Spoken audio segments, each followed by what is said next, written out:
நமச்சிவாய. இன்னைக்கு யாரை பற்றி பேச போகிறேன்னா, மலை மலிந்த தோல் வள்ளல் மானக்கஞ்சாரன் அடியார்க்கும் அடியேன் அப்படின்னு சுந்தரமூர்த்தி நாயனார் பாடினார் இல்லையா?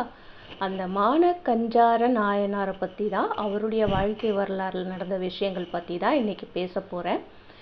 இவர் கஞ்சாரூர் அப்படின்னு சொல்லக்கூடிய ஒரு ஊரில் தான் வாழ்ந்துட்டு வந்தார். மிக ஒரு நல்ல நிலைமையில் இருக்கக்கூடிய ஒரு நல்ல குடும்பமாக தான் இவங்களுடைய குடும்பம் இருந்தது. அது மட்டும் கிடையாது, அரசருக்கு பரம்பரையாக அரசருடைய படைக்கு தலைமை தாங்கக்கூடிய சேனாதிபதியாக இருக்கக்கூடிய ஒரு குடும்பம் இவருடைய குடும்பம். அப்படிப்பட்ட குடும்பத்தில் பிறந்தவர் தான் நம்மளுடைய மானக்கஞ்சார நாயனார். இவர் இந்த குடும்பத்தில் எப்போவுமே பரம்பரையாக அரசருக்கு சேனாதிபதியாக இருக்கிறவங்க, இவரும் அப்படி தான் இருந்தார். ஆனாலும் இவருக்கு சிவபக்தி அப்படிங்கிறது ரொம்பவே அதிகமாக இருந்தது. இவர் வேளாளர் குலத்தில் பிறந்தவர். வேளாளர் குலம் அப்படின்னாலே அது சிவனை வழிபடக்கூடிய ஒரு குடும்பமாகத்தான் இருக்கும். அதுலேயும் இவருடைய சிவபக்தி அப்படிங்கிறது மிகவும் அதிகமாக இருந்தது. இவர் சிவனடியார்களுக்கு எல்லா தொண்டுகளையும் செய்து கொண்டிருந்தார்.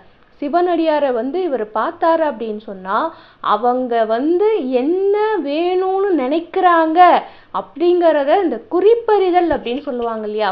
அதே மாதிரி சிவனடியார்களுடைய குறிப்பறிந்து அவர்களுக்கு என்னெல்லாம் வேணுமோ எல்லாத்தையுமே இவர் செஞ்சிட்டு இருந்தார். சிவனடியார்களுக்கு செய்ய செய்ய இவர்களுக்கும் செல்வம் பெருகிட்டே போகும். யாரெல்லாம் சிவனடியார்களுக்கோ சேவை செய்கிறாங்களோ, சிவனடியார்களுக்கு நீங்கள் சேவை செய்யணும்னு முடிவு பண்ணிட்டாலே உங்களுக்கு செல்வம் தானாக சேர்ந்துக்கிட்டே இருக்கும். நீங்கள் எங்கேயுமே போய் நீங்கள் கையேந்த வேண்டிய அவசியமே கிடையாது. சிவனடியார்களுக்கு செய்யணும் அப்படிங்கிற ஒரு நினைப்பு வந்தாச்சுனாலே உங்களுக்கு தானாகவே செல்வம் வந்துக்கிட்டே இருக்கும். அதே மாதிரி தான் இவங்க குடும்பம் ஏற்கனவே ஒரு பெரிய குடும்பம் தான். அதுலேயும் இவர் சிவனடியார்களுக்கு நிறைய தொண்டுகள் செஞ்சிட்டு இருந்தார். அதனால இவருக்கு செல்வம் அப்படிங்கிறது ரொம்பவே நிறைய பெருகிருது. இவருடைய காலகட்டத்தில் இவங்கள்ட்ட இருந்த செல்வம் அப்படிங்கிறது அப்படியே 2 மடங்காக பெருகிற மாதிரி ஒரு பெரிய ஒரு நிலைமையில இவர் இருந்தார். என்னதான் பெரிய நிலைமையில இருந்தாலும் வாரிசு அப்படிங்கிறது இல்லை அப்படின்னு சொன்னால் அது ஒரு பெரிய குறையாதான் இருக்கும். அந்த வகையில் மானக்கஞ்சாரருக்கும் என்ன அப்படின்னா, ரொம்ப வருஷ காலமாக இவருக்கு குழந்தையே இல்லை. குழந்தை இல்லாத குறை அப்படிங்கிறது ரொம்ப பெரிய குறை தான். இந்த காலத்திலேயே அது பெரிய குறை தான். அந்த காலத்தில் அதை விட ஒரு பெரிய குறையாக தான் இருப்பாங்க. அந்த மாதிரி இருக்கக்கூடிய காலகட்டத்தில் இவர் வழக்கம் போல் இவர்கள் கோயில் குளங்கள் எல்லாம் போய் சிவனுடைய பக்தர் அப்படிங்கிறதுனால சிவன் கோயில்களுக்கெல்லாம் போயிட்டு கும்பிட்டு அவருக்கு ஒரு வாரிசு வேணும் அப்படிங்கிறத ஒரு பிரார்த்தனையாக வச்சு கோயிலாக போய் கும்பிட்டுருக்காங்க, இவரும் இவருடைய மனைவியும். இந்த பிரார்த்தனைகளின் பலனாக இவருக்கு ஒரு பெண் குழந்தை பிறந்தது. பெண் குழந்தை பிறந்தோடனே இவருக்கு ரொம்ப மகிழ்ச்சி. ஏன்னா நம்மளுக்கு வாரிசே இல்லை அப்படிங்கிற மாதிரி பல வருட காலம் ஆகிருச்சு. இனிமே வாரிசு பிறக்கும் அப்படிங்கிற நம்பிக்கை இல்லாத ஒரு காலகட்டத்தில் சிவனுடைய அருளால் இவங்களுக்கு ஒரு பெண் குழந்தை பிறந்தது. அந்த பெண் குழந்தைய ரொம்ப சீராட்டி வளர்த்தாங்க. எப்போவுமே குழந்தை ரொம்ப காலமாக குழந்தை இல்லை, அந்த வீட்டில் ஒரு குழந்தை பிறக்குது அப்படின்னு சொன்னால் அது நார்மலாக இருக்கிற குடும்பங்கள்லேயே ரொம்ப சீராட்டி வளர்ப்பாங்க. அதுலேயும் இவங்க செல்வங்கள் நிறைந்த ஒரு குடும்பம். அப்போ அவங்க எப்படி வளர்த்துருப்பாங்க? ரொம்ப சீராட்டி வளர்த்தாங்க. அந்த பெண்ணும் பார்த்தீங்கன்னா வளர வளர பார்த்தீங்கன்னா அப்படியே அழகுல ரொம்ப பேரழகியாக இருந்தா. அவளுடைய கூந்தல் அப்படிங்கிறது ரொம்ப பெரிய விஷயமா ஊரில் பேசப்பட்டது. அதாவது என்ன சொல்கிறது, அவருடைய கூந்தலில் ஒரு விதமான மனம் இருக்கும், ஒரு விதமான குளிர்ச்சி இருக்கும். அந்த கூந்தலை பார்க்கறதுக்கு அவ்வளோ அழகாக இருக்கும். எல்லாருடைய கண்ணுமே அவளுடைய கூந்தல் மேலே தான் இருக்கும். அப்படிங்கிற மாதிரி ஒரு அழகான ஒரு கூந்தல் அந்த பெண்ணுக்கு அமைந்திருந்தது. அது மட்டும் இல்லை, பார்க்கறதுக்குமே ரொம்ப பொலிவான ஒரு குழந்தையா, ஒரு தெய்வ குழந்தை மாதிரி அந்த பெண் வளர்ந்து வந்தார். வழக்கமாகவே பெண்கள் ஓரளவு பருவம் வயதெல்லாம் அடைஞ்சதுக்கு அப்புறம் வீட்டில் திருமண பேச்செல்லாம் நடக்கும். திருமணம் பண்ணி வைக்கிறதுக்கு ஏற்பாடு பண்ணுவாங்க. அப்படி நம்மளுடைய மானக்கஞ்சாரும் அவருடைய மகளுக்கு திருமணத்திற்கு ஏற்பாடு பண்ணினார். நிறைய இடங்கள்ல இவங்க பேசினாங்க. பேசும்பொழுது என்ன ஆகுது, நிறைய இடங்கள்ல அப்போல்லாம் வந்துட்டு யாருக்கு வந்து யாரையும் மனம் முடிப்பதுன்னு பெரியவங்க தான் பேசுவாங்க. நம்ம பெண்கள் கிட்டலாம் வந்து கேட்க மாட்டாங்க, இது பண்ண மாட்டாங்க. அப்படி பெரியவர்களே பேசி ஒருத்தரை வந்து அவங்களே தேர்ந்தெடுப்பாங்க, அவங்களுக்கு வந்து மனம் முடிச்சு வைப்பாங்க. அப்படி நம்மளுடைய மானக்கஞ்சாரர் அவருடைய மகளுக்காக வந்து பெரியவங்கள்லாம் பேசி ஒருத்தரை வந்து தேர்ந்தெடுக்கிறாங்க. அவருடைய பெயர் வந்து கலிக்காமர் அப்படிங்கிறது. கலிக்காமர் அப்படிங்கிறவரை தான் வந்துட்டு இவருடைய பெண்ணுக்காக மானக்கஞ்சாரோடைய பெண்ணுக்காக பெரியவர்கள் தேர்ந்தெடுக்கிறார்கள். இவருக்கும் அதில் வந்து பெரிய சந்தோஷம் இருந்தது.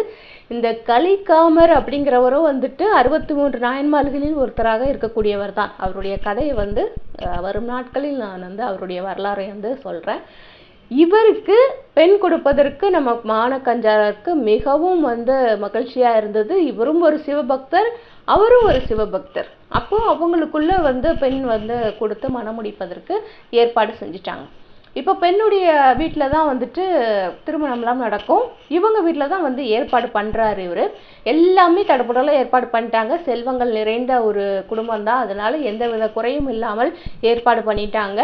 பெண்ணுமே வந்துட்டு மிக அழகாக மணப்பெண் கோலத்தில் அலங்கரிக்கப்பட்டு அவளும் வந்து அழகாக அலங்கரிச்சுட்டு உட்கார்ந்துருக்காங்க.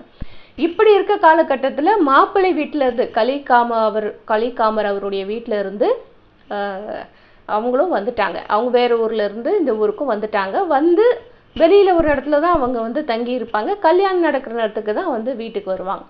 இதுக்கு இடைப்பட்ட காலத்துல வந்து என்ன ஆச்சுன்னா, ஒரு சிவனடியார் முற்றிலுமாக பார்க்கும் பொழுதே வந்து அப்படி தெய்வீகமா இருக்கக்கூடிய ஒரு சிவனடியார் வந்து மானக்கஞ்சாரரை வந்து பார்க்கறதுக்காக வர்றாங்க. வீட்டுல வந்து பார்த்தா கல்யாண ஏற்பாடுகள் தடபுடலும் நடந்துட்டு இருக்கு. வாசல்ல வந்து நிக்கிற சிவனடியாரை பார்த்த உடனே மானக்கஞ்சாரர் வந்து கடகடன்னு ஓடி போய், வாங்க, நீங்க வர்றதுக்கு நான் கொடுத்து வச்சிருக்கணும் எங்க வீட்டுக்கு, உங்களுக்கு என்ன வேணும் சொல்லுங்க, உங்களுக்கு என்ன செய்யறதுக்குனாலும் நான் வந்து தயாரா இருக்கேன் அப்படின்னு சொல்லிட்டு நம்ம மானக்கஞ்சாரர் சொல்றாரு.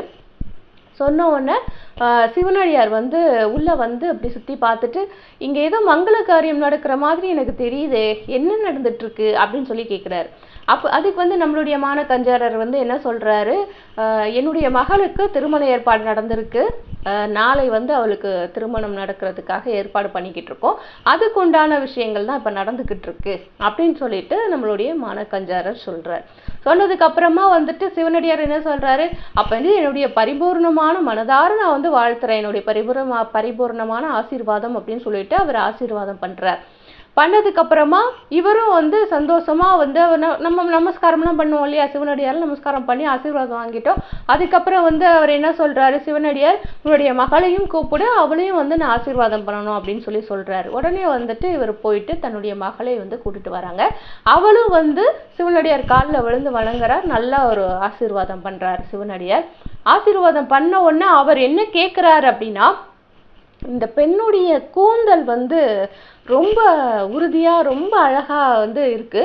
இது வந்து அந்த காலத்துல வந்து அந்த பூணூல் போடுற மாதிரி முடியில செஞ்ச பஞ்சவடி அப்படின்னு சொல்லிட்டு ஒரு பூணூல் மாதிரி ஒண்ணு போடுவாங்க. அது முடியில தான் செய்வாங்க. முடியில செஞ்சு இந்த கயிறு மாதிரி தெரிச்சு அது வந்து போட்டுப்பாங்க. அது வந்து செய்யறதுக்கு இந்த பெண்ணுடைய கூந்தல் வந்து ஏற்றதாக இருக்கும். அப்ப எனக்கு வந்து ஒரு பஞ்சவடி செஞ்சு போட்டுக்கிறதுக்காக இந்த பெண்ணுடைய கூந்தலை வந்து எனக்கு நீ கொடுக்க முடியுமா அப்படின்னு சொல்லிட்டு அந்த சிவனடியார் கேட்கிறார். கேட்ட உடனே இந்த நிலைமையில யாரா இருந்தாலும் யோசிக்கத்தான் செய்வாங்க. ஏன்னா வந்து இப்போ அடுத்த நாளே வந்து பெண்ணுக்கு கல்யாணம் வந்து நம்ம ஏற்பாடு பண்ணியிருக்கோம். மாப்பிள்ளை வந்து இந்த ஊருக்கு வந்தாச்சு, வந்து தங்கியிருக்காங்க. இப்போ மாப்பிள்ளை வரக்கூடிய நேரம். அப்படி இருக்கக்கூடிய ஒரு காலகட்டத்திலே பெண்ணுடைய தலைமுடியை அப்படியே முழுவதுமாக எடுத்து கொடுக்க வேண்டும் அப்படின்னு சொல்லிட்டு அந்த சிவனடியார் கேட்கும் பொழுது யாரா இருந்தாலும் அதை வந்து யோசிக்க தான் செய்வாங்க. ஆனா வந்து இவர் யோசிக்கவே இல்லை. மானக்கஞ்சாரர் வந்து ஒரு நிமிஷம் கூட யோசிக்கவே, நீங்க என்ன கேட்குறீங்களோ அதை செய்யறதுக்கு நான் தயாரா இருக்கேன் அப்படிங்கிற மாதிரி அவர் என்ன கேட்டாரோ உடனே ஒரு நிமிஷம் கூட யோசிக்காம கடன்னு ஒரு அவருடைய உரைவாள் அப்படின்னு சொல்லுவாங்க இல்லையா, அந்த உரைவாளை எடுத்து கடன்னு அவர் பெண்ணுடைய தலையை மொட்டை அடிச்சு எல்லா முடியும் எடுத்து சிவனடியார்கிட்ட கொடுத்துட்டாங்க. அப்படி அவங்க கொடுத்தோன்னே அதை வந்து சிவனடியார் கையில வாங்குறாரு. அதோட அந்த சிவனடியார் மறைஞ்சும் போயிடுறாரு. மறைஞ்சு போயிட்டு அந்த இடத்துல வந்து சிவபெருமான் பார்வதியுடன் ரிஷப வாகனத்துல அங்க வந்து காட்சி கொடுக்குறாங்க. அதை பார்த்தோன்னே மானக்கஞ்சாரருக்கு வந்து ரொம்ப சந்தோஷம். சிவபெருமானே வந்து என்னை தேடி வந்தாரா அப்படின்னு சொல்லிட்டு ரொம்ப சந்தோஷம்.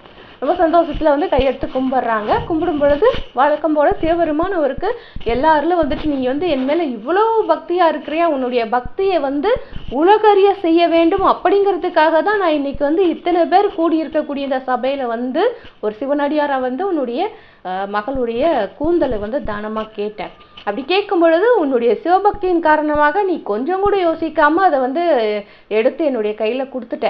அதனால நீ சிறந்த சிவபக்தனா இருக்க அப்படிங்கறது இந்த ஊருக்கெல்லாம் நான் வந்து உணர்த்துறதுக்காக தான் இந்த வேலையை செஞ்சேன் அப்படின்னு சொல்லிட்டு சொல்லி முடிச்சு அவர் வந்து அப்படியே மறைஞ்சிடறாரு. மறைஞ்சதுக்கு அப்புறமா இவருக்கு வந்து பயங்கர சந்தோஷம். மானக்கஞ்சாரருக்கு சிவபெருமானே நேர்ல வந்து காட்சி கொடுத்தா யாருக்கு தான் சந்தோஷமா இருக்காது. அதுவும் அவர் மிகப்பெரிய சிவபக்தர், சிவனடியார்களுக்கு பயங்கரமான தொண்டுகள்லாம் பண்ணக்கூடியவர்.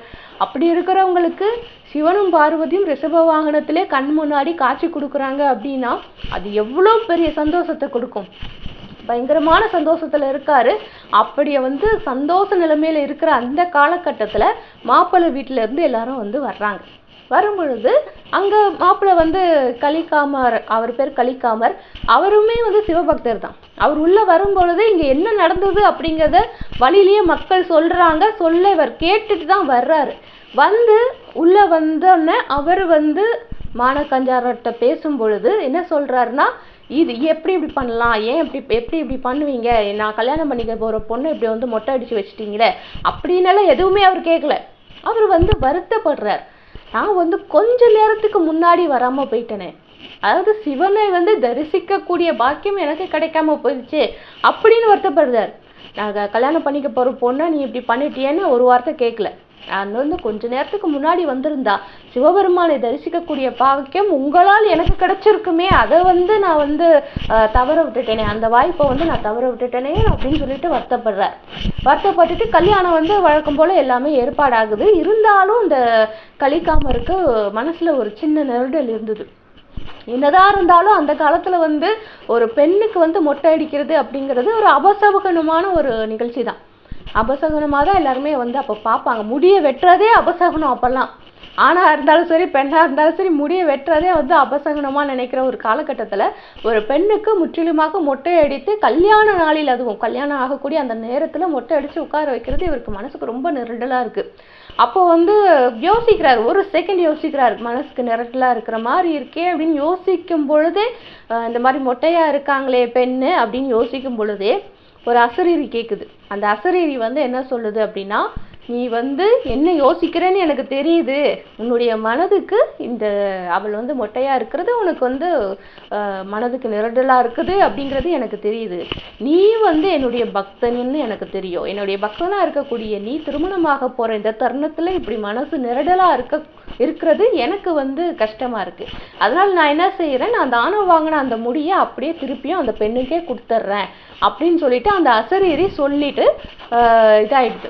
அந்த அசரீரி கேட்ட உடனே என்ன ஆகுது அப்படின்னா, இந்த பெண்ணுக்கு மறுபடியும் அந்த அவர் மொட்டை அடிச்சார்ல மானக்கஞ்சாரர், மொட்டை அடிச்ச அந்த முடி பழைய மாதிரியே அவளுக்கு வந்து நீட்டமான ஒரு கூந்தலா அழகா வந்து வந்துடுது.